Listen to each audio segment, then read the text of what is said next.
something. Here we are. It's wrestling time, near and far. Joel and Kate at 8 o'clock. No, it's Joel and Kate at 8. Kate, how are you? I'm good. Sorry, my microphone is like not wanting to unmute. Oh, you're having a day. It's Miss Late Fabe. Listen, I've been working on my new setup, and sometimes that makes defaulting to the old setup a little bit wonky. But we're here. We're living our best life. That's right. We're gonna get into it. We have a lot of wrestling to talk about. We have a lot of weird takes to talk about tonight. I think this is probably the big difference between the show that I could do with Tim and the show that I could do with you is that you try to and are more plugged into this news stuff and the scooping stuff than Tim was. Tim wanted to talk exclusively TV, whereas you and I can kind of talk news a little bit and get away with it. We can talk needle dicks. Is that what you want to talk about? Absolutely. I never want to talk about that. And I think that the more people talk about that stuff, the more people need to understand that it's like, I said this on Twitter, it's like feeding mogwai. Stop feeding them after midnight, because the more attention you give them, the more they're going to turn into gremlins. The more you're just going to give them fodder. Stop it. They thrive on this attention. Don't give them any. Okay, but gremlins are pretty fun. So that's tough. It's true. Like the movies were. Yeah, the movies are great. Mogwai were the cute part. Yeah, they were pretty adorable. You know what else is adorable, Kate? Us. Yes. And the thumbs up that you give us here on this show. We're here every Sunday, 8 o'clock Eastern, except for last week. Sorry, I was at GCW rounding up a shit ton of interviews. We'll talk about that in a second. Leave us a comment, and you can subscribe to us here at Fightful Overbooked. Keep getting us here, because we're getting all our content there. Every single day we drop something. And send us your super chats. If you're financially able or you just want to steal Kate's credit card information, go ahead, do that. Drop a super chat. Any amount. Yeah, that's what I said. Any amount, get your question or statement read on the air. And of course, our Overbooked Discord is still up, and you can find the link in the description. Kate, I went to GCW last week. At least Sean says to steal your mom's credit cards. Why's it gotta be mine? Listen, y'all can do whatever you want at the end of the day, but I just think that Kate has so much more money than she's leading on. I can't confirm that that's not true. Sounds like something someone with a lot of money would say. You know what? That's a fair point. But based on the fact that I broadcast from a potato internet every week, I feel like the evidence is there. So working on that. You are working on that. Let's talk GC Dub. Yeah, that was so what was more fun for me was going around and talking to a bunch of people. So let me tell you. So the show itself was really fun. They did Worst Behavior in Toronto, and the event was packed. It was sold out. They ran the Opera House in Toronto, which is normally like a music venue. Big stage in the front, and if you watch the show, you know they had the chairs on the stage, and then the wrestlers came out, and the ring was up against the stage. It was really, really busy. A lot of friends there, a lot of people there, a lot of wrestlers there. Just a really good night. Main event with Masha and Speedball was awesome. It was so much fun. And of course, I was largely offline, so I missed the Sexy Eddie conversation. Probably for the best, because I've been watching Sexy Eddie for about as long as I've been a wrestling fan, because I'm Canadian and I know the indies here. I know you had a take on it, Kate. I want to get your take on the Sexy Eddie Matt Cardona situation, like a full week later, really. And Sexy Eddie was at C4 Wrestling in Ottawa just 2 nights ago, so it's not like he hasn't gone anywhere. I know we kind of joked at the beginning of the show about like what happened this weekend. And there's, to me, a really, really, really big difference between what happened at GCW and what happened. Was that just yesterday? What happens with the days? I do feel like, and everybody has their own line to draw for themselves. So I don't want anyone to think that I feel right in my opinion in any way. But to me, I just don't think that spot was probably the best call, because I feel like if two wrestlers want to do something, they should do it. If the audience didn't agree to it, that's an entirely different thing. And I feel like, even though it was an 18+ venue, thank goodness, I just feel like if you don't make an announcement or something Like I think you should always have to opt in to see a wiener. I think that's a fair thing, though his was covered. Way, way, way less jarring than what happened yesterday. And I think it also wasn't like actually exposed, even though it was exposed, right? Like that's a part of it. I didn't know Sexy Eddie. I didn't know his gimmick. GCW crowds generally know what they're kind of in for, but I just feel like to me that's a bit of a bridge too far. Like there's a lot of things that you sign up for when you go to a GCW show. Someone being fully exposed is not really one of them. So to me, that's over the line for me as a wrestling fan. I feel like what happened yesterday is way less in the realm of an acceptable conversation than what happened last week, because that was still like character driven. That was still, I didn't know it was something he'd been doing for like decades. Good on him. He looks great. But I do feel like the audience should at least know what they're kind of signing up for. So that's kind of where I stand on it. I don't think it was something that should have sparked as much outrage in either direction.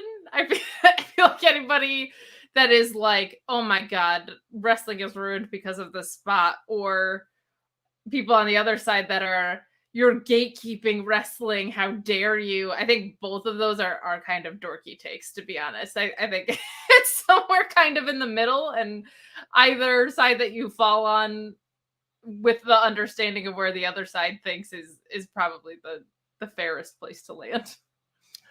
So there's so much to unpack here. Like you said, Sexy Eddie's been doing this for literally, thank you. You're welcome. Sexy Eddie's been doing this for over 20 years. For a lot of us in Canada, this is normal. It doesn't make it right, and I understand that. I will say so much as the 19 plus show helps. I know people were saying 18 plus. It was 19 plus because they were serving alcohol and it was an open venue for that. So anyway, not that a year makes a huge difference, but you know. Well, for us ignorant Americans, it kind of does, because 18 is legality, but 21 to drink. So that's where the differentiation is. Yeah. So people are there, people are drinking, and that's what it is. With Eddie, it's been for so long. He because he's been doing this for so long, he's really good at covering up, which is in some ways, I kind of think back to Naked Midian, which I don't know if you ever heard of or watched back in like WWF 2000, 2001. This was a thing. Do you remember Midian? Or have you ever heard of the wrestler? I actually don't. So his name is Dennis Knight. And Midian came out when The Undertaker retired, just to make things more recent. He was one of the guys who came out for the Undertaker retirement ceremony, yada, yada, yada.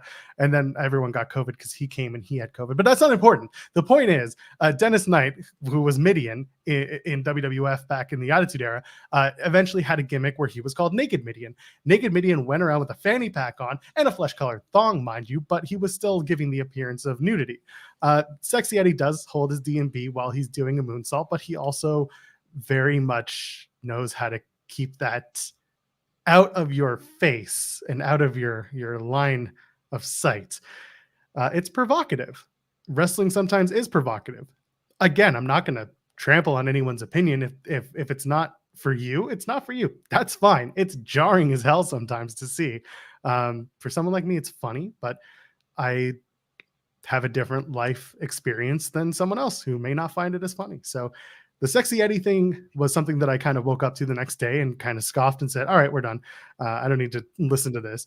What happened last night, I'm not going to talk about any further than that. That should not happen. That should not be okay. That should not be considered okay. That should not be the stupid woke conversation is not relevant here in any way, shape, or form.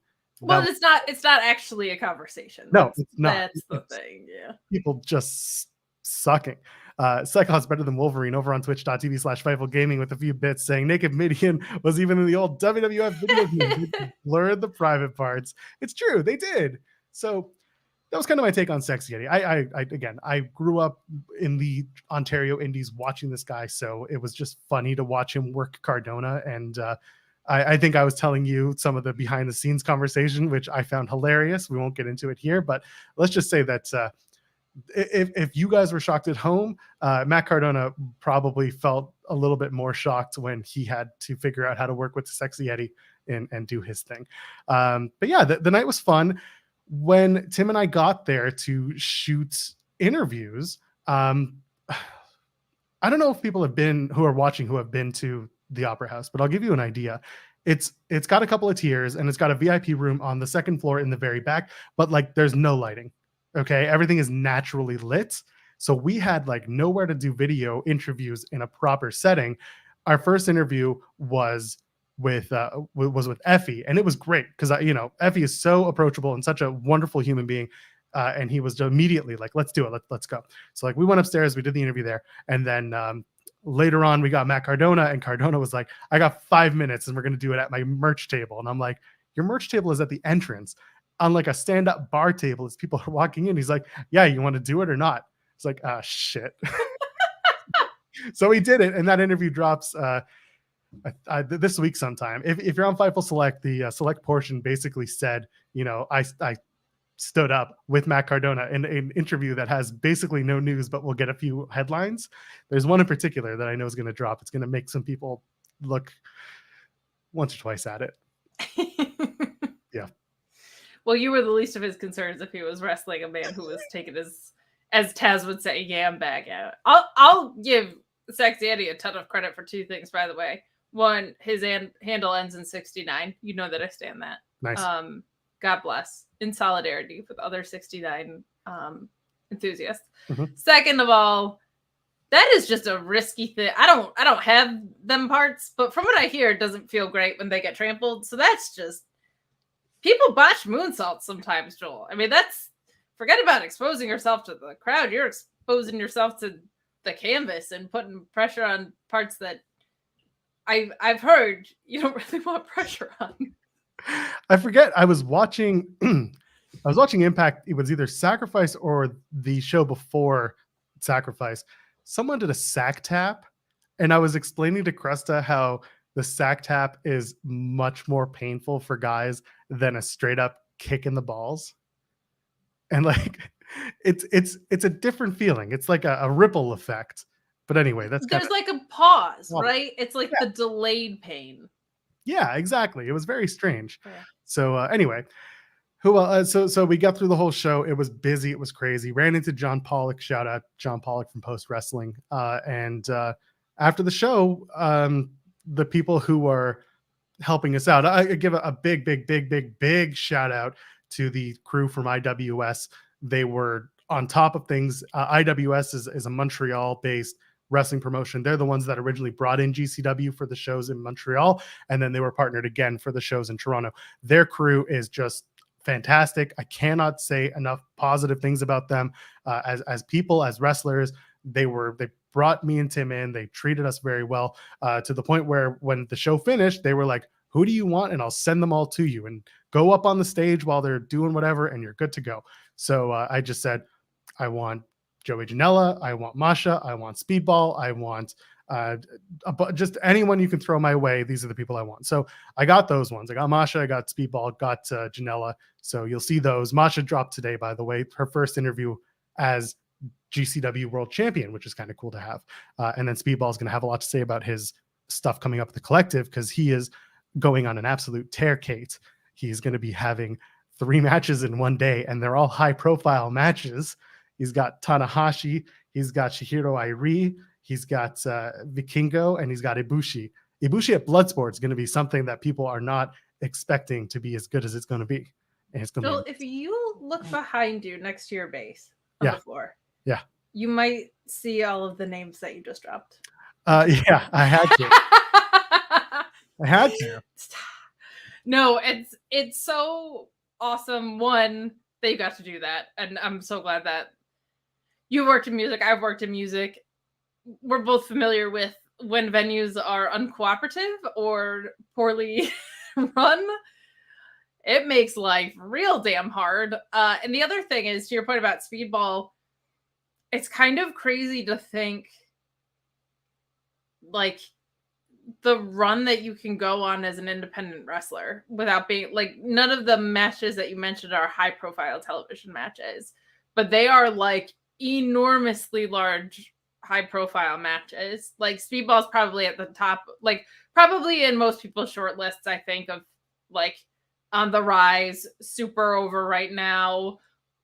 I'm sure major TV companies are eyeballing them outside of Impact. Like, to think that they get to do that and they're not signed, like to be able to have literal dream matches as an unsigned wrestler is kind of absolutely bonkers. And I know he's working Impact. I don't know who's on contracts at Impact and who's signed not. He's signed to Impact. That whole story. Oh, very cool. Okay. Yeah, he's got a really funny story because he basically signed the same way Josh Alexander signed, which was when Destiny Wrestling, which is based out of Mississauga, they were running a show. Scott D'Amore was there, and he offered Josh Alexander years ago a contract to sign full-time with Impact, and he signed it on Scott's back at the show live.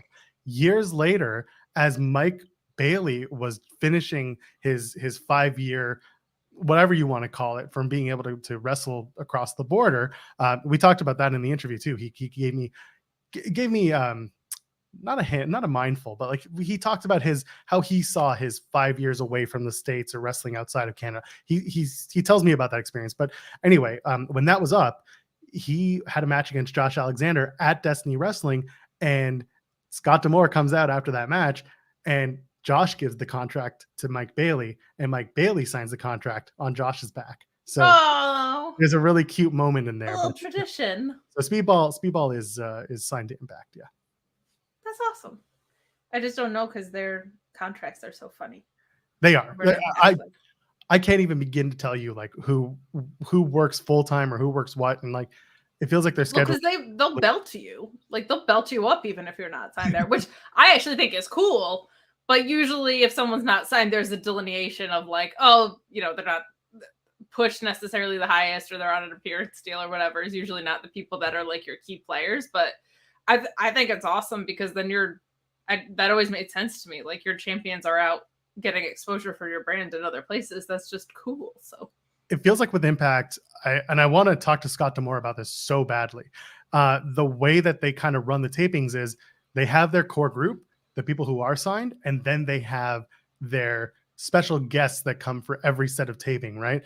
I thought that the Hex was on a longer deal. No, they were just special guests. Lince Dorado is doing the Windsor tapings that he did last night, and he did Sacrifice. That was a special guest spot for Lince. So like stuff like that when it happens, Bandito's done it too. Those are really fun, but you can tell who the core group is just by watching the show, and even for 3-4 weeks, you'll figure it out pretty quick. That makes sense. Yeah. I guess we should get a couple super chats in, shouldn't we? We shall. All right. Well, Van Twinblade starts us off. Shaz McKenzie's no longer an Aussie. You're forever an Aussie. Let's face it. Maybe you're just not living there. So she is now a Saint. She's Aussie closed. Get it? If you ain't Aussie open, you're Aussie closed. Anyway, Shaza now lives in St. Louis. She's a St. Louligan. I like that. And will soon be addicted to toasted ravs like the rest of us. I'm assuming toasted ravs is toasted ravioli. I would assume so. I don't actually know either, but I do know she's going to kick Sean Ross Sapp's ass someday. So looking forward to that. I look forward to that so much. It's going to be beautiful. It's going to be delicious. Have you ever been to St. Louis? I have not been to St. Louis. I went when I was before I started doing wrestling stuff. I went for a retreat conference thing. Stayed at Wash U.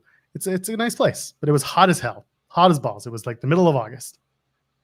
That'll do it. And I hear there's like parts of it that are nice, and then there's parts of it that are rather spicy. Not necessarily the best. That's every major. Which is like every major city, I suppose. I was gonna say go where you are, and it's the same thing. Well, I'm in Somerville, New Jersey, but New York, yes. Come on, well, that's true. All of Jersey's trash. Hold on. Only parts of it. Whatever. Chat, I'm sorry if any of you are New Jerseyans. No, it's not. But your state is trash. Cody Wells with the super chat asking top 3 matches we're looking forward to this weekend. So WrestleMania is next weekend, and the Collective too, and a whole slew of wrestling. Are you looking forward to any specific matches coming up? Big time. The IC title match is probably what I'm looking most forward to for Mania. Yeah. And Supercard, the Reach for the Sky ladder match, of course. But like Eddie and Claudio are two of my favorites, and I think Eddie might go over. And I'm just the biggest Eddie stan in the world, so very excited about that for Supercard. Trying to think of anything else Mania wise. I'm excited to see what happens with Cody and Roman. I'm very excited to see Kevin Owens and Sammy hopefully win. Yeah.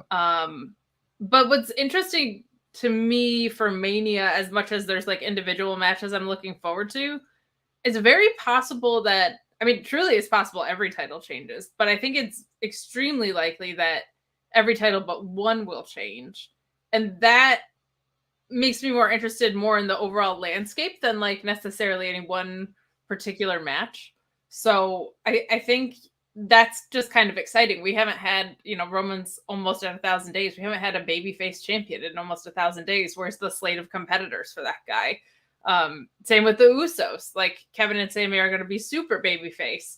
We haven't had that tag division, and the tag division could really, really use those tag titles not being held up in the bloodline picture and being defended more regularly and stuff. So I'm really excited about that. I think it's possible Gunther retains too, but I think Austin Theory kind of has to win after the way John Cena neutered him. I feel like everything else is in play. So I'm really excited about just the refresh that we might get after Mania. What matches are you looking forward to? So I mentioned Speedball and Ibushi. That's high on my list. Commander and Vikingo. Oh my god, yeah, like from Supercard. That whole Supercard show is shaping up real nicely, and I'm behind on ROH because Thursdays you and I split the duties on what we're watching. Duties, but I'm slowly catching up on Ring of Honor, and then I'm looking forward to that. Well, Joel, darn it if I don't have the place for you to catch up. It's the ROH post show. Reg and I talk about ROH right before you talk about Impact. You could just rewind on your own show. And there you go. You know that I'm like editing your show after it's done, right? Yeah, no, I know. I was just trying to plug us. Yeah, I know. You're just giving me. I know. They should. Hey, bro. They should know. So if you know, the good people should know. Yeah. So if you notice that the ROH show sounds a little bit better than all the other shows on the Fightful Pod slate, that's because your boy is mixing and mastering it a little bit better. Yeah. And if it's flipping, then someone else is doing it clearly. Obviously, yeah. Clearly, yeah, exactly. And then I'm looking forward to KO and Sammy versus the Usos at WrestleMania, and of course the Cody Roman match, like the big bloodline stuff. I'm really looking forward to that. So we're going to find out. We're going to find out what's in store for post Mania. I think, like you said, there's a lot of really exciting opportunities to tell stories after Mania that maybe haven't been explored yet. And on top of that, you and I have talked about it here, and I've said it on other shows, but I love the idea of maybe the Raw after Mania being a thing again. And I think it will be. I really do think that this is going to be the first year back where Raw after Mania means something. I really hope so, because that was it always felt like WrestleMania was your season finale, and then you got the season debut, right, with Raw after Mania. The past couple years, it's been like, Rick Boogs is back, or whoever. Like, it hasn't been like, no offense to Rick Boogs, but like, it hasn't felt super impactful. It almost felt like another night of Mania, like from an excitement level standpoint. So I hope we get that again. I think it's very possible you see Austin Theory retain against Cena. Austin Theory come out and say, I'm going to do an open challenge just like John Cena does. And he drops the belt to Montez Ford could be a possibility. NXT call-ups could be a possibility. NXT call-ups could be a possibility in general with that. I'm looking forward to that, hopefully feeling like it has some kind of punch to it again, God willing. Stand and Deliver is coming up on Saturday morning. You're going to be doing the post show with Alex Pulowski. I will be. You guys obviously cover NXT, do the post show every Tuesday night, along with the karaoke and the gimmicks and the voices and correct. Stuff. A lot of puns and impressions and singing. A lot of puns, and I think there are some people who assume that like your show is inherently negative because of the stuff that sometimes is done behind the paywall. But lately, you guys have had a few more positive things to say about NXT. Correct me if I'm wrong. What are you looking forward to most at Stand and Deliver this year? NXT is funny because it's a roller coaster, and while we're hypercritical on the creative direction of things, it's never the in-ring or rarely the in-ring. And I do feel like Stand and Deliver last year, as well as like other premium live events, the in-ring has just been fantastic. I really want to see what they do with Braun and Carmelo. I think that that's been the most natural story. It's been really well done because it's just been true. Like the whole thing has been like, we were the two guys that have been picked. Let's see what that looks like. And Carmelo's so great on the mic. He really sold me on it with his kind of had this promo that was like, I don't want Fisherman Braun. I don't want went through these other iterations of him that have felt kind of off track. It was like, give me basically the explosive athlete that you really are in the ring. Really, really good stuff. Assuming Roxanne is cleared to wrestle, I don't really like how they went about building this out if it's entirely a work, but I do think a women's ladder match is a cool idea. We haven't seen something like that in a really, really long time. If they're calling her up, I think it's going to Tiffany Stratton. She's across any wrestling brand in the whole wide world, one of the most improved people that is in wrestling. So I'm looking forward to those. It's hard to get invested in the tag title pictures because they don't really prioritize them in NXT, especially the women's. But that triple threat should be really good. So we'll see what happens. But it's just hard because they essentially tell one story with the tag pictures. So we will see. Yeah, absolutely. The super chat we just got popped me, so we'll read that in a minute. But I will say, yeah, exactly. I will say that I'm looking forward to Stand and Deliver. I'm looking forward to Braun and Mello because it's a long time coming. It's something that I think a lot of us, when 2.0 came around, said like, oh yeah, this is the match. There was this, and then Cora Jade and Roxanne, but like we don't know where Cora Jade is. However, starting to think about maybe if Cora Jade is available for Stand and Deliver, I could see her costing Lyra Valkyria the match at the ladder match because that's the person who last feuded with Cora Jade. So we can kind of start telling that story a little bit. At the same time, if Roxanne makes it into the match and she's cleared, I really don't want to see anyone else win the title other than her. And I don't like the idea of her having to win the title back that she already has. But I also don't want to go back to, Money in the Bank 2011 and do Punk and Cena Redux and have like the champ versus the champ. And then we do a ladder match at WrestleMania 10 between Razor Ramon. We're not doing this. I don't want to do this, but I'm interested in how they tell that story. I don't think it's been told terribly well, to be perfectly honest, but there's something there when you have 5 women in the match that normally would have 6.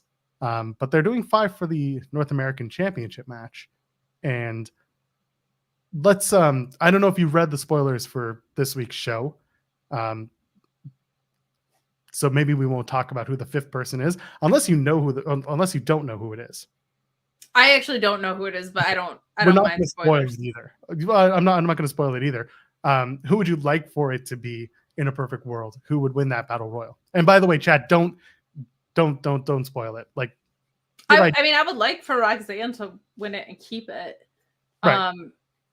If it's not her, it's got to be Tiffany Stratton and the 5th entrant. So the 5th entrant for the women's ladder match is the triple threat, right? It's the losers match basically. So it's, who is it? Indy. Right. Yeah, I'm forgetting who the 3 are. I know Indy because she just lost this past week. So the three losers have their last chance match, but I'm also talking about the North American title match. That's 5. Oh, and they're doing a battle royal where that's the one where Axiom confronted Wesley and was just like, "Where's my shot?" And he's like, "You need to earn it." And so now they're doing a battle royal. So that story has been terrible because he's just handpicked people. He had an open challenge, and then there was too much chaos backstage, and then he handpicked people, but told Axiom, who's been sniffing around it the whole time, he had to earn it. That was weird. I would love for Axiom to win it, but like if I could go with anybody, just like a sleeper pick or something, it would be Odyssey Jones. I feel like there's so many high flyers in this and so many like fast moving guys. I love it when you get a guy in a match like that where there's like 4 extremely athletic, fast paced dudes and you get someone in there who Odyssey Jones can move, but he's a truck and he's gonna, I feel like that's where Baron Corbin succeeds, is these matches where he's like the guy that can kind of pause everything, slow things down a little bit, be an X factor in that match. My guess is they would go, if they wanted to do that, they would probably push Von Wagner, which I'm not excited about, but I would love for it to be Axiom. Axiom's unbelievable in the ring. And I wouldn't mind him. I wouldn't mind him winning that. I think that would be great. Yeah, absolutely. I could see that. It is the HBK way, or at least it's the NXT trope, to have the 5-man show have a one big man to be Godzilla, where they take always and just got to swat him out of the midair. And Odyssey would be a great foil for that. I know that Alex kind of jokingly and unjokingly said Von Wagner. Von Wagner would be hilarious for that. I don't think it's going to be him. I don't know what they're doing with Von Wagner, but that's a whole other can of worms. I don't know if they do. And the half joking thing is like, we don't want to see him in there, but it's very possible they would put him in there. That's actually where he's been best. I don't think he's been great, but that's where he's been best, is being that guy in that match where he can just chuck someone out of the ring and kind of move really slow. Like I feel like his matches are all kind of, it's like a lot of shoulder blocks and standing around. So this is a better context for him in that way. All right, let's get to the one that popped me. Chi-Town Spurs. Do you think the first NXT show in Saudi Arabia should be called Sand and Deliver? My God, I'm going to sandbag you, Chi-Town Spurs. That's perfect. No, that's fantastic. I'm such a fan. And then Cyclops better than Wolverine with the cheers of the bits over at Twitch.tv/Fightful Gaming. If I'm Triple H, I'm immediately sending Tiffany Stratton, Carmelo Hayes, and Trick Williams and Roxanne to the main with a rocket push immediately. I see where you're coming from. I think it's a lot of people to try and put on an already established roster. You have 2 shows to work with, Raw and SmackDown, but I still think there is a little more time needed for some of these people. Roxanne, and Kate, you and I talked about this. Roxanne is one of those tentpole wrestlers for NXT. She's young. She's got so much time to cook and do her thing. Stratton's another one who has time, but I could see getting fast tracked because she's had a huge just rocket of she's gotten better every single time you see her in the ring. She's gotten better, unbelievably so. Exactly. And unbelievably so. Yeah, Mello and Trick, the only reason I want them to stay is because, like we said, tentpole. It's those people who are really good and should stick around because it makes the brand stronger. I could see them moving Braun up and then having Trick and Mello stick around, because also in terms of like going to media, talking to media, Trick and Mello would be fantastic at that. I would say regardless of who wins the Braun and Carmelo match, the other one is probably going up. I think that open challenge idea, Alex had booked this a while ago of doing like, he had it that Cena would beat Austin Theory. I don't think they're going in that direction, especially since John Cena is going to be leaving WrestleMania at 7:30 p.m. I loved that idea of like an open challenge, and then he had said Brownbreaker opens it. I feel like he's like super cut out for a US title. Brownbreaker, like, he just kind of has that presence to him that I think would be really good. I would love to see it be Julius Creed. If I'm calling anyone up tomorrow, it's Otis and Gable are split. The Creed brothers are getting paired with Chad Gable. That to me makes the most sense. I don't know how much longer, and this is no offense to Brutus, I don't know how much longer you can deny that Julius Creed is like the it guy in the ring. But it also, I think we're seeing it right now with Montez Ford, where it doesn't mean you have to have like some nasty, dumb split. Like, people can just go on singles runs. I think the New Day taught us that better than anyone. So that's my pick, because I think you either got to do that reformed American Alpha Academy, or you have to just kind of admit to yourself that, like, once Paul Heyman is done being Roman Reigns' little bitch, the advocate for Julius Creed, you could make a star with some ridiculous run. So that's kind of my picks to go up. It's also just tricky, especially with the women's division, because it's been so weak on SmackDown. I know a lot of people don't like Ronda Rousey, but she was damn right about what she said. You have to figure out what you're doing with the people you have, because that entire tag division is Raquel and a friend, Natty and a friend, Liv and a friend, whatever. Like, it's been so rotated. It's not, to me, that doesn't read as you have a division. So I think it's really important to look at the chess pieces you have in play right now. I think, unfortunately, we're probably due for a round of cuts. Like, I think you're going to see that with some of these NXT talent, which breaks my heart, because it's not even anybody's fault. But I think there's some people that probably maxed out their potential in NXT, and probably some people on the main roster that, to no fault of their own, it just happens in wrestling sometimes, where things don't click in for you. But I think we'll probably see cuts and call-ups and things start to move and shake, because NXT, there's some people that are just maxed out. Yeah, and it feels like the way that creative has been working, it's kind of like we're doing as much as we can given what is... basically, they're trying to, in some cases, appease Vince. And I'm not saying that Vince is back. That's not what I'm trying to say. But I'm saying that I think there's a little bit of uneasiness when it comes to creative, because, like Rhonda said, this was before Triple H took over, but she basically alluded to the idea that there are no secondary women's feuds, or no real time given to the women in WWE outside of, a few 5-minute segments here and there. And she posited that the feud with Liv Morgan could have been better and longer if, there weren't octogenarians running the show. My point was really that Vince is still in a position of power. It may not be overseeing creative day to day, but to a certain degree, we know Triple H speaks to Vince. I wouldn't be surprised if they're trying not to rock the boat too far. Give Vince the illusion that he's still good, while Triple H says, we're still doing well. Look at the ratings. Look at the houses. Look at the money. We're good. Don't worry about it. We're cool. And then Vince once in a while calls up and says, what about Brock versus Omos? And Triple H just says, good call, boss. Let's do that. So little things like that, they'll maybe give Vince a win. But and one thing we do know is that they're trying to sell the company, right? Like, there are things, whether we like it or not, where they're going to do.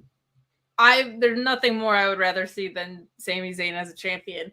Cody Rhodes is the guy that they're going to want as their champion if they're trying to sell the company.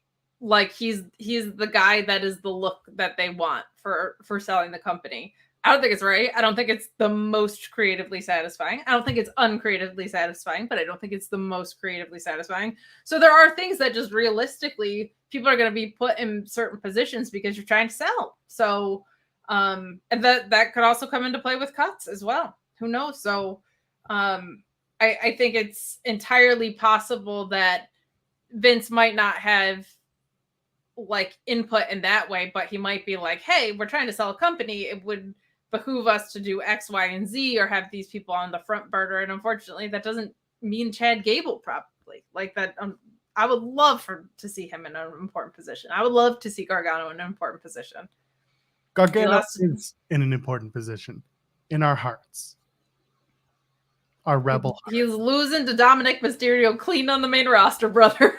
Yeah, it doesn't. It's on stories, pal. I want to bring up Mike Straw's comments from twitch.tv/Fightful Gaming. What are your thoughts on Brownbreakers' name for the main roster? It seems clear that they view him as a main event level star, but the name just doesn't say main event to me. Now, he's a Steiner. I was never of the grouping that was like, he's got to be a Steiner. Yeah, listen, he leans the hell into it, and they talk about the lineage. It doesn't bug me. It doesn't. The only reason I can see them changing his name is because they have a Braun Strowman. And if this were still the Vince game, he would be saying, nope, we already have one of those. And then they change his name. What it would be, well, that's a whole other can of worms. Braun Breaker it's fine. A name doesn't bug me as much. Butch got over as Butch. And now people are saying, you got a 50-50 split on this whole reporting about, yes, it's true. You can't tell me that Butch hasn't gotten over as Butch, because there are people who have no idea who Pete Dunne was, or could be. Butch has gotten over on his own and doing what he's been doing with Brawling Brutes. You can do the same with Braun Breaker. It's what's in the name. What are your thoughts, Braun Breaker, other than he's a Steiner? Say you didn't know he was a Steiner. Say you then just I would say I've never seen the Steiners before. There's just like a literal issue that he moves like his uncle. He looks like he. But who knows about him? Because if you didn't watch WCW back in the day, or you didn't watch the Steiners on the WWE Network, then what do you know about the Steiners? Because there are tons of 20, 25-year-old kids who have zero clue who these people are. Well, then they should stop alluding to it. And also the audience he's been fighting for has been like 70-year-olds. So they know. That number's going down, by the way, so don't give me that. We talked about that today. That number's been going down year over year. From where did it start, Joel? 54, and I think it's gone down to 52 or 53. Yeah. Let me tell you what, 52-year-olds remember the Steiners. They lean into it a lot. So to me, it's pick a side of the fence. They're out there barking. They kidnapped Rick Steiner. Joe Gacy kidnapped them. That was Rick Breaker. I don't know what you're talking about. Rick Breaker. His Hall of Fame ring, Joel. He stole the Hall of Fame ring. I actually don't have a problem with Braun Breaker. I have a problem with Braun Breaker. Get the second K out of there, please. But just call him a Steiner. Or don't, but to pick a side of the fence. The double consonant thing kills me. Just to stop it. Stop it. Yeah, just stop. Fine. Let's talk about Roman real quick, because it is part of the thumbnail plus the other thing. But Roman Reigns. Bye. People talking about the 1,000-day reign possibility. I know there are people in the chat who immediately said absolutely not. Chat, I agree with you, but let's get into this. Is there room for a possibility that Roman Reigns retains at WrestleMania and loses the title, let's say SummerSlam? What would you say? Well, 1,000 days puts you in Saudi Arabia. Just as well. Well, the reason I don't think they'll do that is largely the Saudi shows are not like viewed as quote unquote canon or whatever. You know what I mean? Like they're not changing. That's been changing. It has been changing. I still don't feel like they do a world title change there. If they do, I think it's pretty indicative of who they're looking to sell to in a really strong way. That's how I don't win the title. But those shows are at like 10 a.m. in bed. So I think you have the most monumental reign of all time and at the biggest show that you have on the card to now the biggest face that they've created. So I would go with that route, and I think they will go with that route. Is there a possibility? Absolutely. They love those milestones. They love those numbers. But my gut just tells me that it's time to end it here. There's not really because SummerSlam is before or after the 1,000 days. It's after by one pay-per-view, right? So yeah, I don't think they drag that out, and I think they also don't want to have a Cody beating Roman twice. Just feels weaker unless it's like a very, very, very carefully crafted story with the bloodline, where it's like now Solo's turned up. Like it has to be an absolute dismantling of the bloodline for Cody to win twice. But I think just one and done here is a good deal. Set up Cody and Gunther for SummerSlam. That's an awesome call. I think your SummerSlam is Cody and Seth, quite honestly. I know people. Cody beat 3 times. I know that, but this is a different Seth Rollins or something. They're both faces. Yeah, Seth is. You can move around with Seth. You know that. Seth is because of Chris Jericho. People sing his theme. He's a face. You know that people never used to sing themes until Judas came. Did you hear that? Yeah. Yeah. Kurt Angle used to come out to crickets. So weird. Right. No one ever sang any theme song before that. No. So okay. I see the merit of 1,000 days. I don't see the merit of having Cody chase beyond WrestleMania. Cody's the only person that makes sense to take that title off of Roman. The story's there. The promos are there. They're doing everything right. This is Cody's night. I rhyme there. But at the same time, yeah, you could surprise the people and maybe have Roman Reigns retain with some tomfoolery. And WrestleMania goes off the air. Second night, everyone's upset more than they are ecstatic with a new champion. But you could do that. And then Roman's like, all right, I'm on the Brock deal now. See you guys at SummerSlam. And then you do Cody and Roman too. You do Roman and Brock 11. Oh, I'm down with that. You do Roman and Brock 11 in Saudi Arabia because that's the big money deal. But Roman, Brock, Omos, Saudi Arabia. Oh, I'm so into it. But the idea here really is just that if you don't do it now, then you're just going to wind up doing it after the 1,000 days, which makes just no sense. At that point, you're just trying to get to a number. And if this were Vince McMahon's WWE, you would be going for that number. But because we're not doing that, we're telling stories, pal. I am pretty confident we're not going to do the 1,000-day reign. I would say you never know, but I think it's unlikely. Like it's not out of the realm of possibility, but I feel like because then what are you even? You can't realistically drag this out without Roman being around either. Like I can't watch another 2 months of Cody and Paul Heyman promos about this. Like it just wouldn't. It just I don't see it working well. I don't see it working well. That's when you bring in Brandy and you start having Brandy and Paul Heyman promos. Who the hell told Paul Heyman it was open mic night? That's what I want to know. That's right. And then you just start having them jaw jack for a few months. That's it. And then Pharaoh comes in. I was just going to say Pharaoh cuts a promo. Yeah. Pharaoh, and the promo is, I'm the big dog of the World Wrestling Federation. That's right. That's it.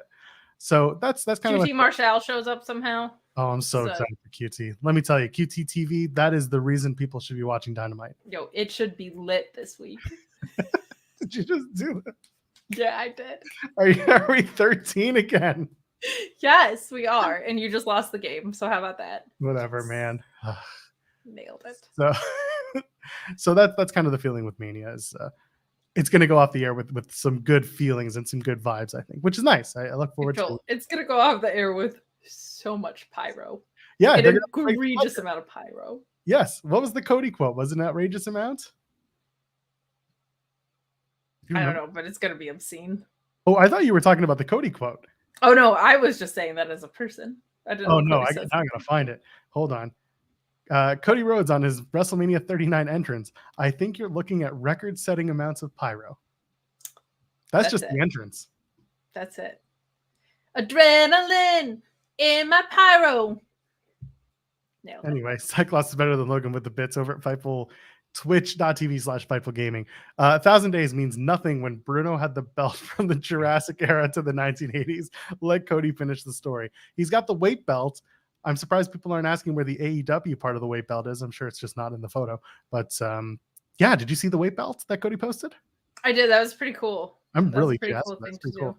You think they'll make replicas and sell them for way too much money on eShop? Yeah, of course. I really hope so. Of course they will. All right. I guess we got to talk about it. CM Punk loves tweet deletes, except the IG stories. IG deletes? Yes, it's in the thumbnail because I just wanted to mess with people. Sigh. I don't know where to start with this.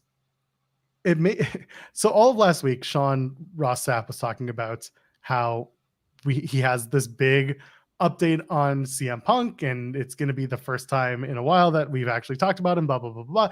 And then like literally the day before he was planning to post it, well, everything got upended by the little Dave Meltzer forum snapshot that got bigger and bigger until CM Punk got angry. And yeah, it kind of made the reporting a little bit more troublesome for Sean. He had to dig a little bit more. Listen, you're the CM Punk fan here. I'm still trying to process how I feel about this because there's a part of me that's just like, Phil, shut the fuck up. Yeah. That's it. I'm a CM Punk mark and I also feel that way. But I also feel like It seems like a lot of his frustrations from the press conference through IG story about sleeping with Shawn Michaels. Like, true story, by the way. Absolutely true story. Yeah. They made love on several continents. Mm-hmm. The Galapagos. So my initial thing, I don't know why I felt this way, but my initial thing was like, it's not that big of a deal. And I understand why it isn't that big of a deal. But I guess I was just kind of like, it sounds like he's just really sick of people kind of putting words in his mouth. And whenever he tries to correct it, he goes about it in an immature and what I would consider the wrong way. I completely get the frustration with things being painted in a light without your experience.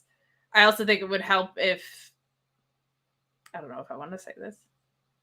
I don't think like dropping comments on message boards is necessarily the most responsible way to go about things. And I'm not like a Meltzer hater or a policer in how people should behave, but when you just drop something isolated without any real context in an almost unofficial capacity, I don't know if that's the best process for disseminating news. So I can understand why he would be frustrated.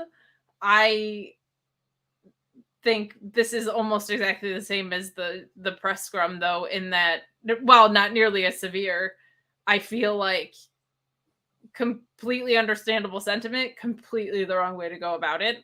I didn't think, and I'm not one of the people that says everything's a work either, but there was a part of me that was like, the way he took it down so fast, I was like, that feels worky.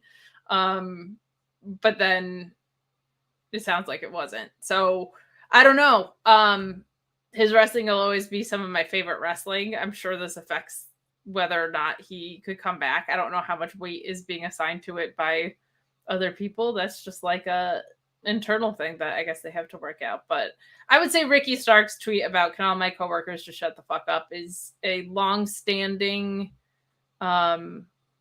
good evergreen tweet. And I will also say it sounds like it's always going to be under a magnifying glass because he's a lightning rod, but like, people do dumb shit like this all the time. So I think that's why I wasn't that taken aback by it. I was like, oh, weird.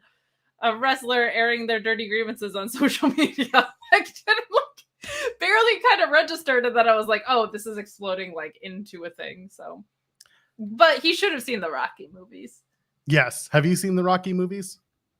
I have. I can honestly say that it's been a very long time. Same. And while I can remember scenes and certain references, like I certainly wasn't like, oh, Rocky 3 is what they were doing with that, because I don't think I made it past Rocky 2.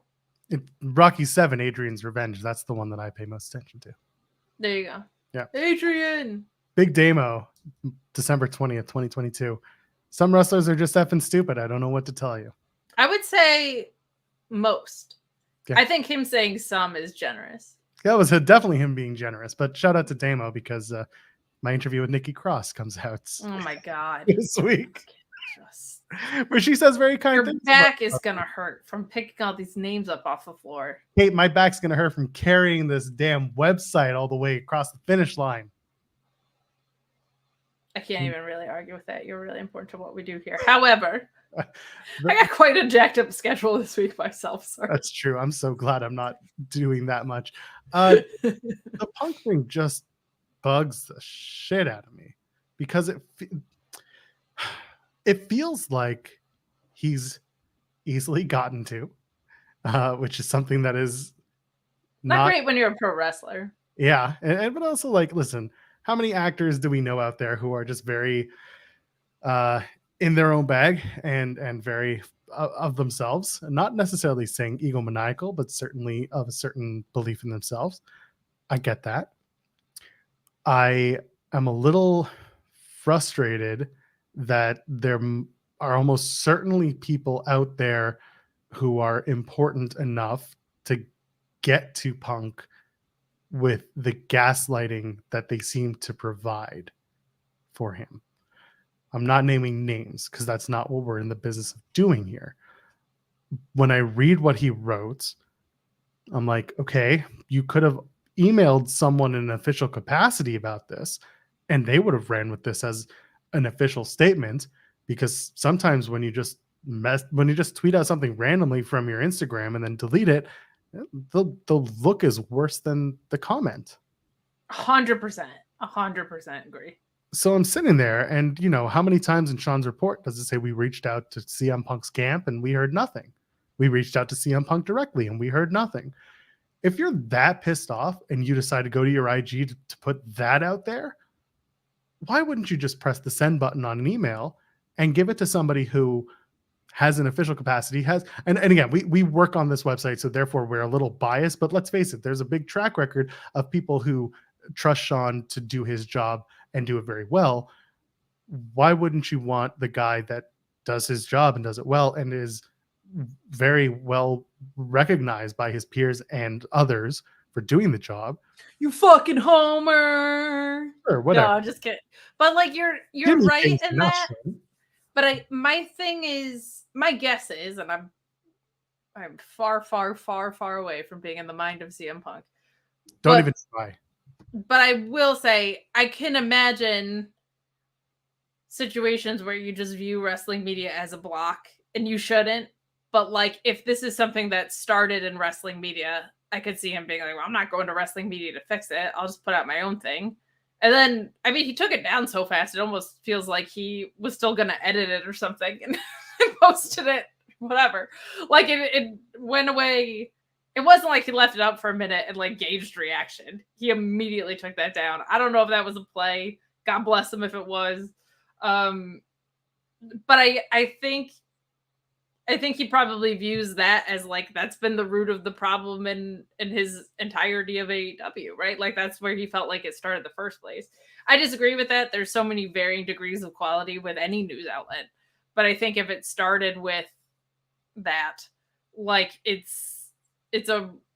you're probably not going to go to wrestling media for the solution with the headspace that he would be in, I would assume.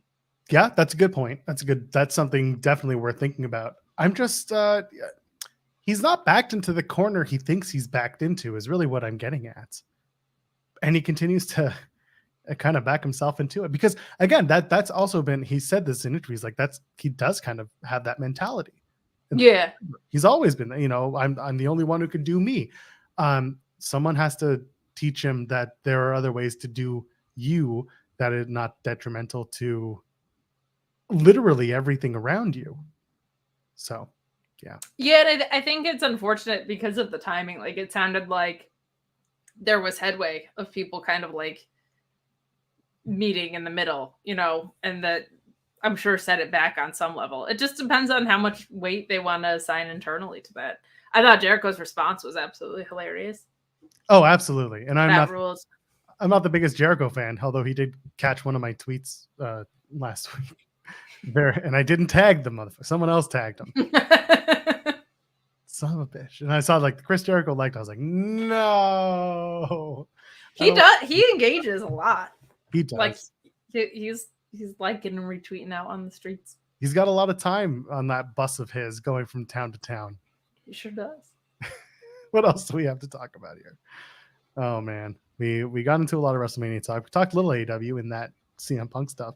Was there anything from AEW Dynamite that actually tickled your fancy or didn't? We can get into. I mean, Omega and Vikingo was ridiculous. So good. And I feel like the ending of it is so interesting, and now even more interesting with the CM Punk stuff. Like, they're covering up Punk's face on the truck. It certainly looked like they could have been doing an angle with him. Could be an angle with Jeff Cobb because he's been calling out Omega. I do feel like it's funny that people get frustrated with the lack of story on certain matches because it usually feels like ones that are meant to be athletic blockbusters. It just seems like the story always ends up being about, there is a story, it's just not advanced with the person between the two guys, right? So it's like, usually when it's someone like, holy crap, this is a marquee match with two guys that don't necessarily have a history, but it's a dream match, like, things end up getting advanced outside of those two individuals, but advances things for one individual. They use that as a storytelling device all the time, especially when you're so stable heavy. So it just kind of makes me laugh that people like maybe either didn't consider that or catch on to it. But I thought that whole last segment was a home run. I felt like the match was incredible. I thought it was something different. I think Kenny Omega is just like on this unbelievable run where he did what he did with Will Ospreay. He did this match. Like, a healthy Kenny Omega is a good Kenny Omega. And so was an unhealthy Kenny Omega. This one just is even better. So just very cool. And then the Elite storyline, I think is pretty interesting. I'm so happy Stu Grayson is back. That warmed my heart. I would love to see Stu and Uno in ROH if they're not. If I don't want them to just keep being Adam Page's henchmen. Like, these guys deserve more than that. But there's some dream matches down in ROH that I would like to see with the tag division that they're building out there. Aussie Open versus Stu and Uno would like be awesome. But very glad Stu is back, and that ending I thought was awesome. Really, really good. I have a feeling I saw Aussie Open versus Uno and Stu in 2019. Did you really? I think I did. I definitely saw them compete in the same building on SummerSlam weekend. But for some reason, what I'm remembering in my brain is like, I see Kyle Fletcher in front of me selling, but then in my memory, I'm watching Uno and Stu on the other side of the ring coming out for their entrance. I like that you're like having a vision about it. Yeah, that's kind of what I do. Listen, I've seen all of them wrestle a bunch of times, and I would love to see them match up again if I haven't already seen it. So yeah, that would be a lot of fun. The Vikingo and Kenny match lived up to expectations 100%. I did Day After Dynamite with Will Washington this week, and we kind of talked about the discourse. And here's the thing about the discourse: shut the fuck up about the discourse. But the conversation around whether or not you need to promote a star before they come in, especially if you're calling it a dream match, the way I kind of put it was, and I don't know if you'll agree with this or not, but if you have a dream match where 50% of the people in the match are already well known to your audience, in this case Kenny Omega, and the other 50% are maybe not as well known, you still call it a dream match because you know that the person who is known to the 50% has really good matches 99% of the time they go out there, and you can trust that person, they could work a broom and call it a dream match, and guess what, that person's probably going to take them to a really, really good match. Do you agree with the sentiment that it's kind of like, do you need to give Vikingo more than they gave them? Well, Kenny Omega would be able to give a broom a good match because he's the cleaner, so that just makes sense. But you're welcome for that, by the way. That was the setup. Very well done. I think it's actually pretty star wrestler dependent, and I use all three of those because I think it's true across every wrestling company and every brand. I think Vikingo is probably the least you need a vignette guy in the world, because as soon as you see that dude, you're like, holy shit, this is crazy. I feel like there are wrestlers who you should do that with.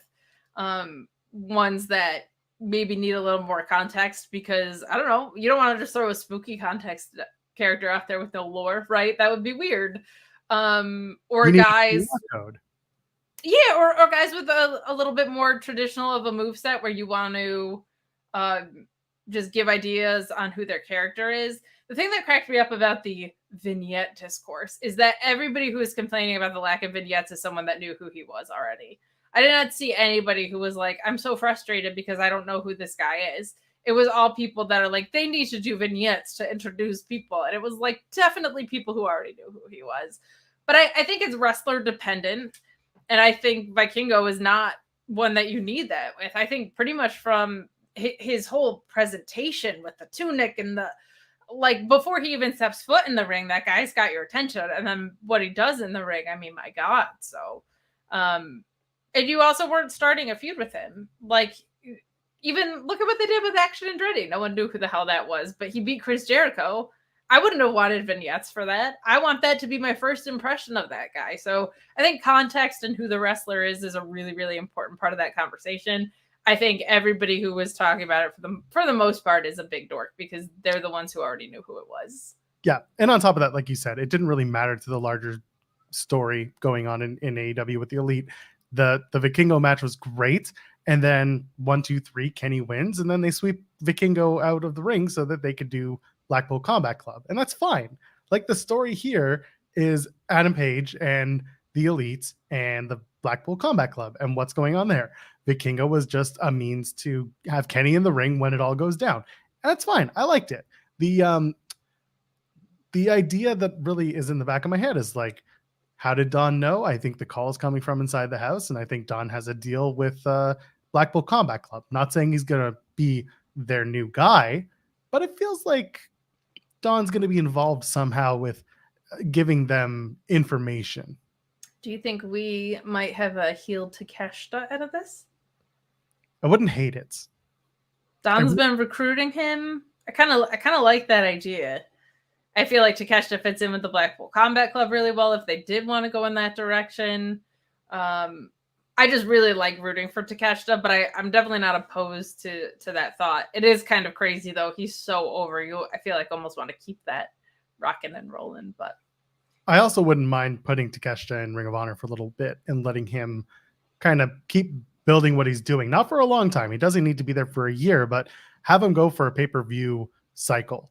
And get a big rack of wins, get him into just a statement match that he wins, comes out of a feud, and then goes back to AEW where like hopefully they talk about how he came to Ring of Honor, how he had a big match against XYZ, and it was this and that, and then you put him into a major feud that's not Chris Jericho. Correct. That would be refreshing. Yeah, although Adam Cole can get Jericho soon enough. I'm so excited for Jericho and Chugs. That's going to be great. You want to play video games? I don't play video games. You're a sports entertainer. I don't care. I don't know why he has an accent like that, but Jericho has a country accent like that. We got Chi-Town Spurs with the super chat. Between Jake Hager and Julia Hart, is it fair to say that AEW's hat lore is more interesting and pertinent than Uncle Howdy lore? Listen. You can wear a hat and you can wear a mask, but you can't wear both. Okay? You do both, you kind of cross the line. I like the hats behind me. I think they're very good hats. But you like those hats? I like those hats. That's Do you like Jake Hager's hat? I liked MJF's version of the Hager hat. The MJF version was incredible. So good. DG really just kind of like puts everybody else to shame with his fashion, though. Like that fit that he had this week was just outstanding. The Uncle Howdy stuff actually is kind of a bummer because it felt like they had a really clear picture of what they were going to do. And then that got sidetracked with a Mountain Dew. And then it was Bobby Lashley for some reason. And now Bray is out with illness. So that stinks. I hope he's okay. But hat lore is very important. Uncle Howdy lore should have been important. I can't confirm. Goofy hats are in fact part of a It's true. Chi-Town's first gets it. Yeah, that's wild. So earlier today, I kind of put out a tweet saying I don't want to talk about CM Punk. What else should we talk about? You want to see what people had to say? There's only one response that mattered, and it was Techno Team 2000. But we're not going to talk about them. Oh, come on, Joel. The future is now. The year 2000 is quickly approaching. Someone said we should talk about the NWA. There's absolutely no way we're going to talk about the NWA. I'll say this about the NWA. It exists. I'll also say it sucks that the title picture is what it is because there's some really great talent on the undercard. Mischief dog. Holy shit. Young lady. Fantastic. Daphne, run it. This is why we need a new setup. Young lady. So sweet little Daphne is feeling better from her heartworm treatments and her personality is coming out, and she is a mischief maker and an attention whore. So we called the vet and we asked for the worms back. We were like, can we just at least the medication that had her zonked? Right. Do you have the zombie meds again? Well, she's so funny because I still to this day have not really heard her bark, but she will get into shit. So she'll like just rip up a notebook for attention, but she doesn't bark, so there's not like any fire behind any of it. She's just like kind of quietly going about destroying things. Young lady. I would laugh if the first time you hear her bark, it's just woof. And you're just like a deep oh. She grew up in a family full of guys, and that's all she knows. Just woof, woof, bark. I agree with you though. The NWA is hampered by its champion. It's hampered by the wrestlers that are not good, keeping the wrestlers that are good down, and that sucks because there are parts of NWA that I'll watch and I'll enjoy. Like Camille has gotten 1,000,000 times better than where she started. So much better. But nobody knows what the hell to do with her because it feels like she's just waiting out a contract. Yeah, that's what sucks is with as much wrestling as I watch, I'm not really seeking it out anymore. I used to, but because the title picture is, and it wasn't great for a while, but now that it is what it is, I feel bad, but I'm like, I'm kind of not actively seeking it out. It has kind of killed it for me. It's become one of those things where if I just happen to be looking around on a Sunday or Saturday night, no WWE, no AEW, no indies I like. Oh, the NWA is on. Okay, let's check this out. And then I immediately regret my decisions. just how it goes.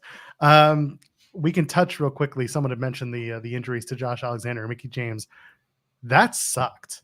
As someone who does Impact stuff, the Mickie incident or Mickie injury, it was really tough because so the timeline was they announced Mickey's injury on Thursday night after Impact, and they say the match with Jordan Grace at Sacrifice is off, and they're going to address her situation at Sacrifice. Cool, no problem. And then the next morning, Friday morning, they announced via press release, and everyone gets it, saying that Josh Alexander tore his triceps and he's going to be out and therefore relinquishing the Impact World Championship, effectively ending his nearly 1 year reign as Impact Champion. That is the worst part, is that he was on such a tear and he was built up for Steve Maclin, really, because at Rebellion, that was supposed to be the match. That's since been changed. It's going to be Kushida and Maclin for the vacated Impact World title. Sure, it kind of, that's all they could do. So it felt like they had no choice with Josh and his injury. Meanwhile, with Mickie James, the timing really messed things up. They didn't want to have both major champions vacate their titles. So Mickie comes out at Sacrifice and says, I have a busted rib. I can't compete tonight. Don't know when I could compete. I'm hoping to be back for Rebellion. I'm out of Multiverse United, which is this coming Thursday. And then Santino's like, okay, this is what we're going to do. They're sitting there. Literally, it's like the three of them with Gia Miller just sitting in the backstage having a chat. It's very surreal. And so, yeah, Mickey's like, I'll probably be back for Rebellion. And Gia's like, well, what if you're not?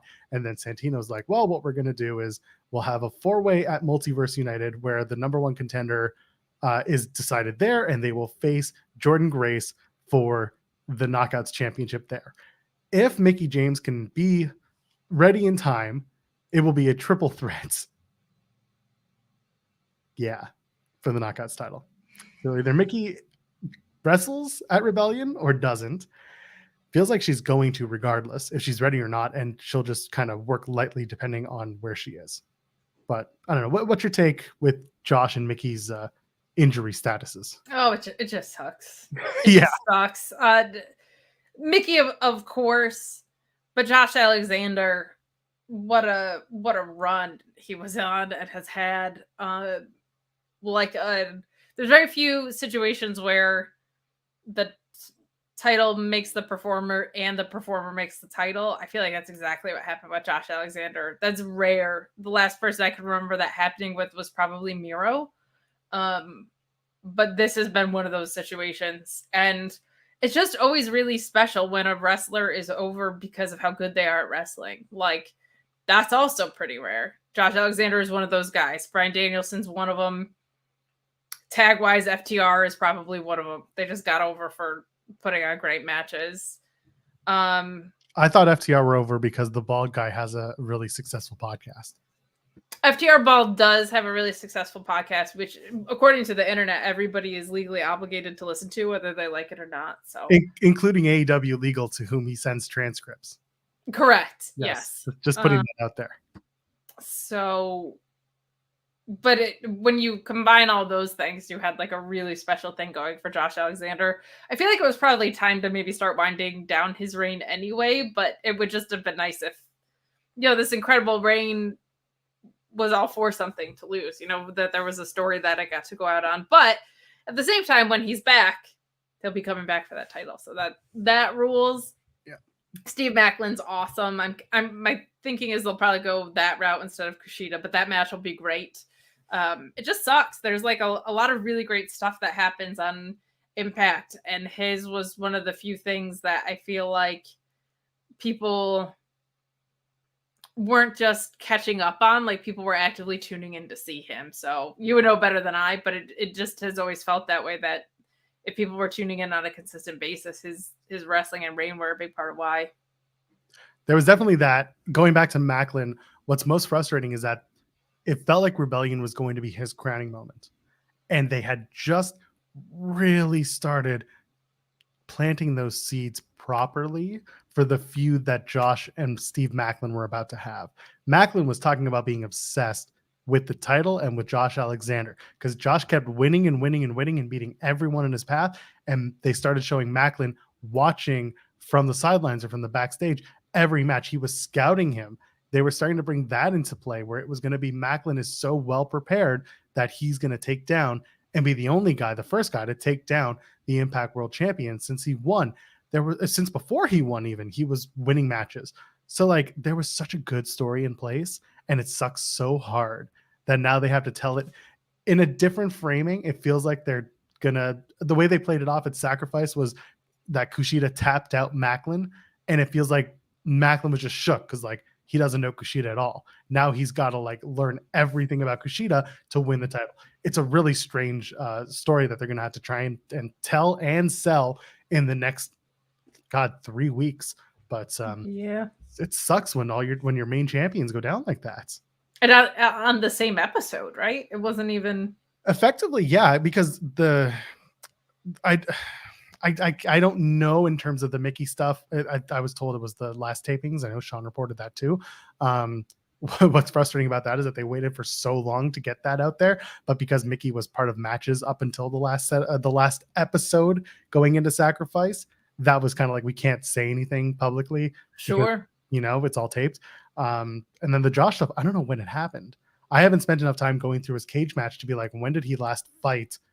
And where could it have happened? Or maybe he was training. Like, I don't even know if this happened in the ring or out of the ring. So that's kind of where they're at. Heartbreaker. Happened. Yes, at the same time. That sucks. And then the last thing I guess we can talk about is Randy Orton. There's some Randy Orton on the radar these days. Randall Keith Orton. Do we want to see him back real soon, or are we still, or you think we're just going to be waiting on it? It kind of, I don't know what happens with Riddle, because never heard of him. His circumstances are so specific. You don't want to rush back anybody who's dealing with any specific issues. They might not want to deal with the PR side of bringing someone back. That's kind of continually had a couple of hiccups like this. So I think Orton's great when he tries. What you bring him back into, I don't know. That's where it gets a little dicey. If you want to, I think he's gonna get cheered when he comes back. So you could do like Orton versus Theory, Orton versus Theory actually could be good. Because there's a lot to play off of like Orton is Cena's generation, right? You could play off some fun stuff there, but I can see Randy coming back as a face 100%. Dude, like they're going to cheer him because he gets that legacy pop every time he walks out. That's fine. But then they will turn him because he's most effective as a heel in WWE. With that in mind, him and Cody would have a good story because legacy started Sure. with Cody as the underling wanting to break free, and now the underling has become the hottest guy in the business, the top guy in the business. So I wouldn't mind seeing them have a feud, maybe even going into SummerSlam. There's space there for that. I'm intrigued. I think a lot of it is going to depend on, are they bringing Riddle back at the same time? Because I guess, is he coming back in a tag team or is he coming back alone? Or is he coming back at all? Yeah, I mean, I don't think it's accidental that he's getting close got leaked out there, right? Yeah. I feel like usually that's usually pretty plotted. I'm interested to see where Randy slots in because he is a guy that can literally show up and immediately have, a major spot or a major impact. Riddle and Randy, if they're back together against Sammy and KO, not a bad way to go just to get a good couple of matches going. The RKO versus the Cody Cutter I see in the chat, that's a pretty good deal. Not bad. Not bad. There's space for it. So I guess we'll see where Randy slots in, assuming he's coming back. Again, a lot of this is just kind of hearsay until he shows up. But if he's going to be in LA, brother, get the bus. He's going to have the whole family in tow. You just know it. He'll be doing TikToks with Kim and his kids the whole time. His kids are going to be running around backstage looking for photos with anyone and everyone they can get. That's all I got for Kate. Should we get out of here? Or should we keep talking? Oh, we're going to talk about Impact, but not ROH? I see what you do. We can talk about ROH. I'm so far behind on ROH. So if you want to talk about ROH, let's talk about ROH. Only because Supercard is coming up. Let's go. The Reach for the Sky ladder match, I think, is going to just be really fun and special. Who's your team for this? So go over the teams and tell me who you think is going to win this thing. Let me pull them up just to make sure I got them right. I think it's probably going to go to Top Flight, or I would love for it to go to Aussie Open. I just don't know what the let me pull up the whole super cards. So we can kind of do like a mini preview. Yeah, I've got it here if you want me to tee them up for you. Oh yeah, go for it. Okay, so for the Reach for the Sky ladder match for the vacant Ring of Honor Tag Team Championships, we have Lucha Brothers against Top Flight, The Kingdom, Aussie Open, and La Facción Ingobernable. That's going to be Rush and Drilistico. Yeah, I think it's got to go Top Flight, and I'm intrigued to see if anybody shows up as a surprise in any sort of way. Like I wouldn't be shocked if FTR jumped in this and lost, but I think that could be really, really fun. Especially with obviously the history with the Briscoes. It would almost feel like they were absent if they didn't, but who knows with schedules. But I feel like they're setting up Top Flight to be your I guess establishing ROH champions here. Also just a nice pass off to the fact that it's brothers. Like that's a nice moment, a nice tradition to have. And they've also been one of the few that has had like establishing programming leading up to this, where they've been in a bit of a feud with the Kingdom. So I think you already have like your first title picture set up, which is good. See, I think that the Kingdom are going to win. And I know that during the crossover between the post Ring of Honor and post Impact show, people thought I was trolling, but I really think that they might put that title on the Kingdom and then do a Top Flight and Kingdom feud down in ROH for a bit. I wouldn't hate it. It's a little tricky too, because I just don't know how some of the crossover teams are going to be used, right? Like we had AR Fox and them heavily featured as a trio. So I think part of that'll be the delineation a little bit, but it feels to me like it's going to be Top Flight just watching the past few weeks. But I wouldn't be mad about it. Speaking of AR Fox and trios matches, he's going to be challenging for the ROH World Six-Man titles, along with Blake Christian and Melik against the Embassy. That's the team of Brian Cage, Khan, and Toa Leona. Now, once again, Kate, have I told you my favorite part of the Ring of Honor Six-Man Tag Team Championships? You have not told me that.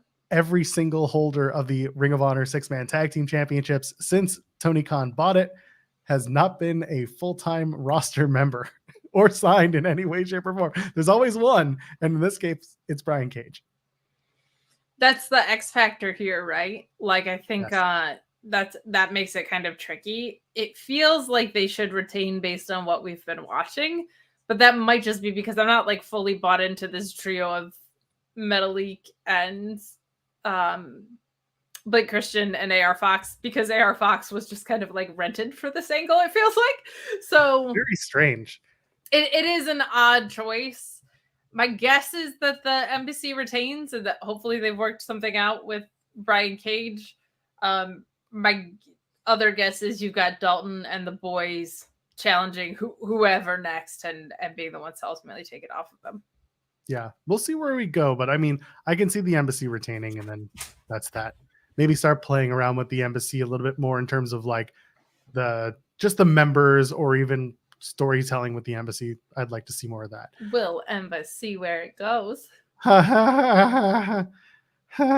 the Joel immediately regrets that we didn't end the episode. I do. It's okay. Well, that was last night. We'll talk about that show in a minute. For the Ring of Honor World Television Championship, Mimosa Joe defends against Mark Briscoe. This is potentially a feel-good moment, or Mark Briscoe's first like major loss in the new Tony Khan Ring of Honor era. Where do you see this going with Samosa Joe? My gut is that Mimosa Joe retains as the king of streaming services.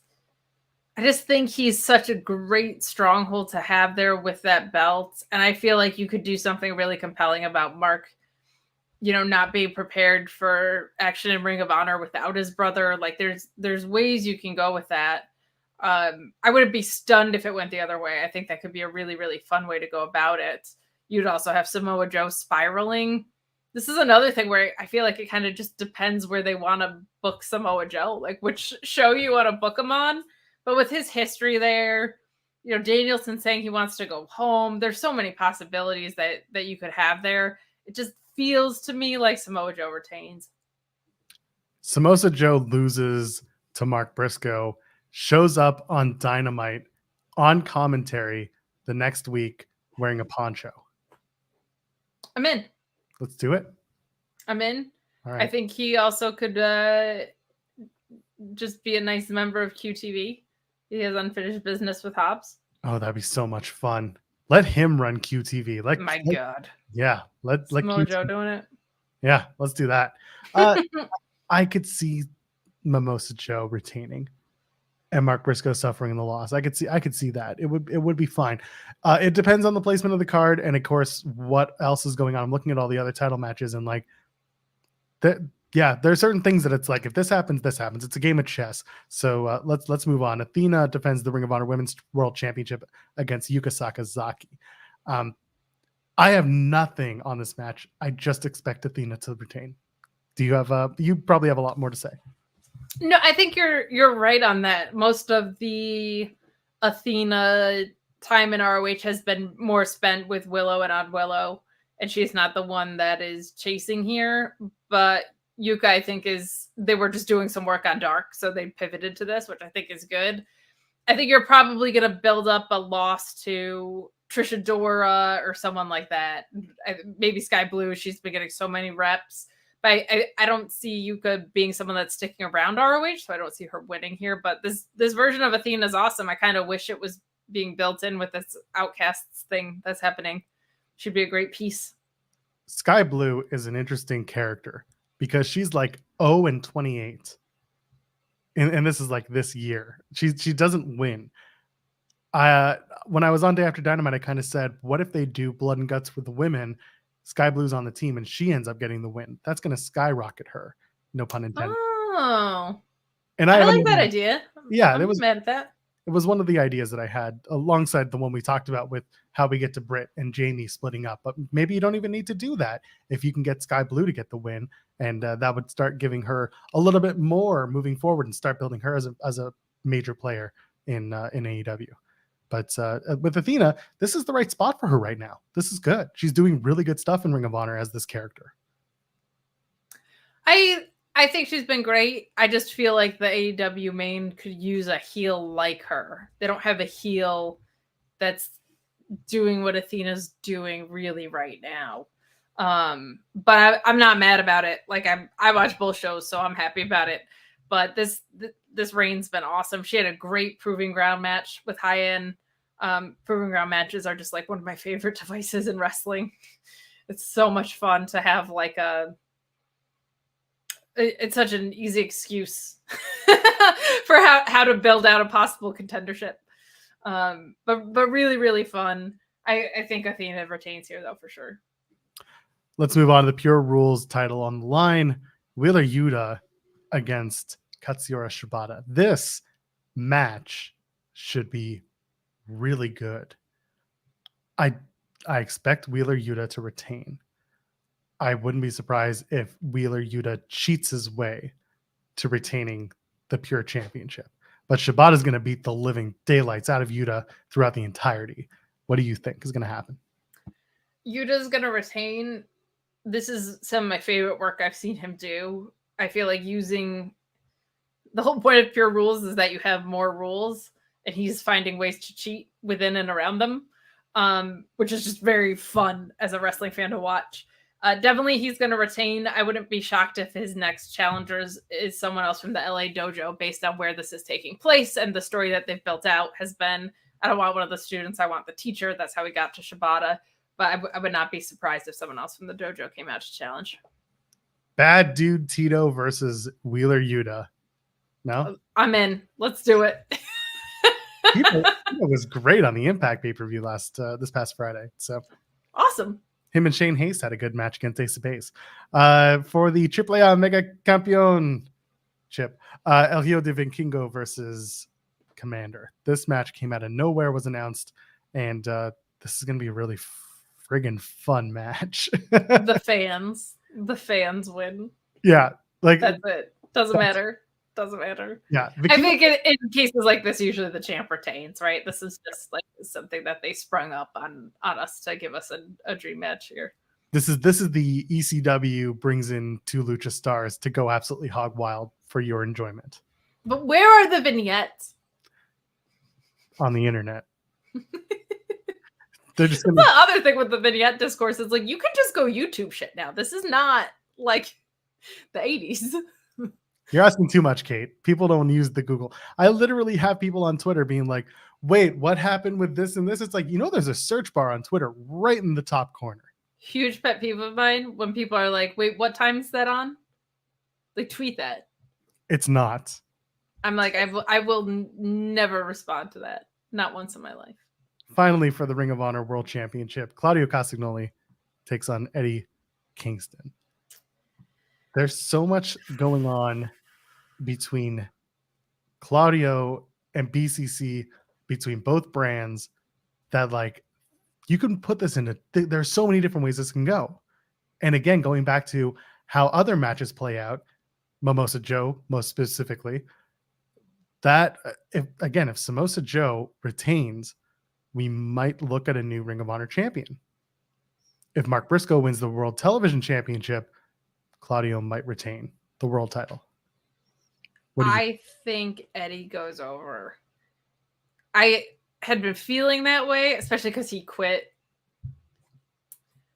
But then in the sit-down segment, they kind of have been... Claudio did a great job pushing the same thing that the rest of the Blackpool Combat Club has said to him and was Punk's big through line too, of like this wasted potential thing. But Eddie's reactions were so different this time. It was all about like turning it back to the championship. It was about turning it back to the lineage. He wasn't kind of taking the bait. I feel like that's an intentional story-driven move. And I think this is Eddie gets his redemption here. And I think it's going to be a hell of a match. And that sit down with Caprice was fucking awesome. Yeah, go back and watch it. It's on Ring of Honor's Twitter. It's on their YouTube. It's all over. Like, they made a big deal out of this. It was good. I'm such a huge mark for him. And he just, if the point of a promo is to sell me on a match, he's doing that every time. Yeah. Him giving me like goosebumps with some of the things he was saying while wearing a Flint Tropics jersey. Just beautiful. So you think Eddie's going to win the world championship? I do. I wouldn't be shocked if he didn't. This could go either way. But I think even just from a roster delineation and clarity standpoint, you strap up Eddie here. That would be great. And that's really what I'm after when it comes to Ring of Honor, is starting to really separate those rosters and get a much clearer idea of who's where. I appreciate that the champions don't wear their titles on each other's programming anymore. We're starting to get away from that. But now it's time to start having the title holders just be title holders on those shows. It's not a demotion. It should just be seen as you are the flag bearer for your place right now. This is where you're going to work. We're not paying you less. So, this is Kurt Angle working in ECW all over again.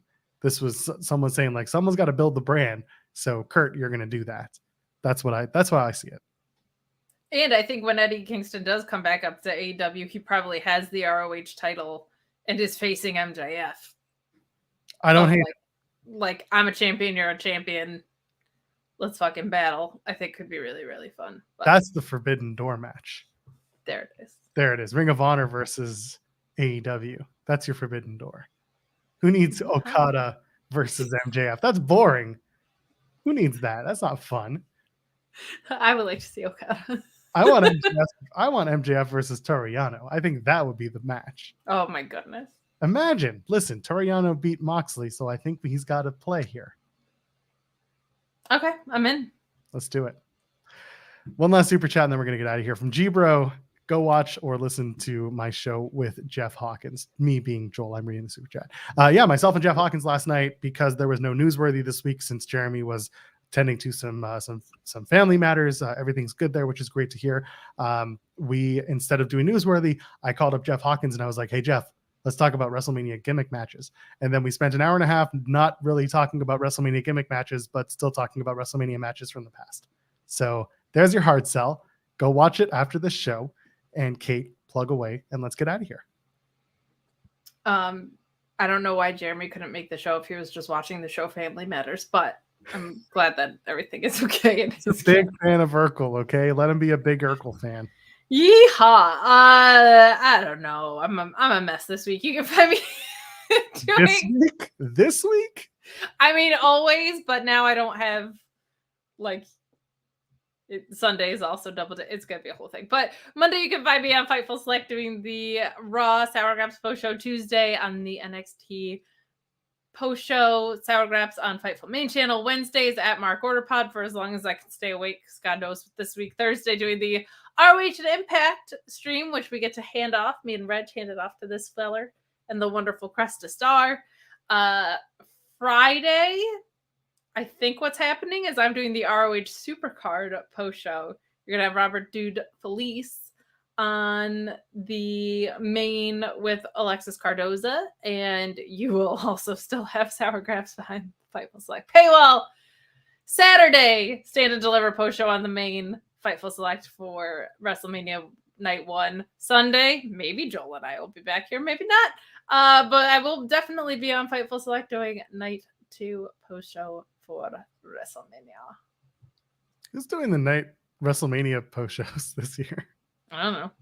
Did we ever settle that? I don't know. There'll be a watch along here, I think. Rob will probably run them. I don't know.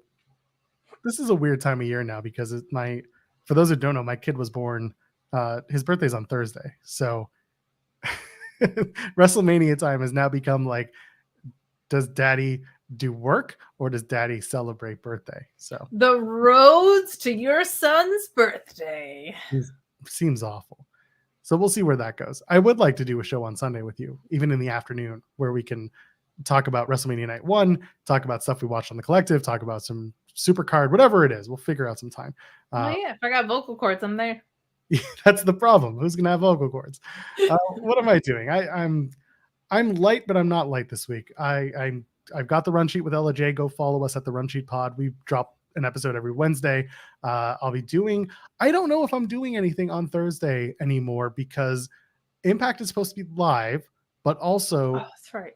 Multiverse of Matches starts at 11 p.m. Eastern. and it goes probably Yikes. till 2 a.m. We're not staying up and doing a post show immediately following, because we also discovered that there are maybe 4 matches on the card that have any direct implication to Impact storytelling moving forward. So what we might do instead is just the next time we're on, Cresta and I will just talk about some multiverse stuff and then talk about Impact from that week. However, if the live show from Impact is good, then we might do a show. We'll see. That's Thursday. Then I got stuff here on Overbooked all the time. So just come and follow me there. I'm at Joel Pearl, JOELPEARL. I think that's it, right? I think so. Ladies, gentlemen, friends beyond the binary, we'll see you in the next one. Cheers.